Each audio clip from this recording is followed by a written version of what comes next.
تقييمك للاكل المصري في العالم عالمي. طب اديله ريت يعني هيبقى بالنسبه لي رقم واحد. رقم واحد؟ الكومفورت فود بتاعي. ده انا عندي مثلا احساس بيقول ان إيه؟ كل بلاد العالم ليهم اكل المصريين دايما بيقولوا يعني ان اكلهم متاخد من حته ثانيه مفيش اكله مصريه الكلام اصلا ده مش صح. انا في اكل انا خدتها وطورتها طلعت منها بالاخر بحاجه سوبر. زي البيتزا النهارده في خناقه على ان البيتزا دي اصلا جريك، ان اللي عمل البيز عجينه وحط صح. عليها مش عارف ايه، وفي الاخر مين اللي وكلنا البيتزا؟ الايطاليان. صح زي الكشري، يقول لك الكشري اصله هندي.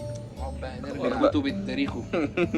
يا ما الكشري ده كشري. يعني بعد لفه دقت كل انواع الاكل لو هنقيم اكل مصر من 1 ل 10 حول العالم قيمه كام؟ بص انا بحب نوعيات اكل كتير. انا بحب البرجر قوي. بس احلى برجر كلتها في حياتي كانت في انجلترا وفي نيويورك. احلى برجر كلته في حياتي كلها كان في نيويورك. فظيع. يعني لو قلت لك نفس السؤال ده على امريكا مثلا من 1 ل 10 اكله حول العالم كل حاجه بقى كواليتي وطعم الاكل في امريكا هديله 8 من 10. حلو اكل بقى في 7 مصر من 10. وده مش عشان هو اقل من الاكل الامريكي، عشان احنا عندنا ازمه كمان اقل شويه طبعا. لازم تسأل على حاجه ثانيه. انا والله زي الفل انا حياتي الراجل ده راجل زي الفل.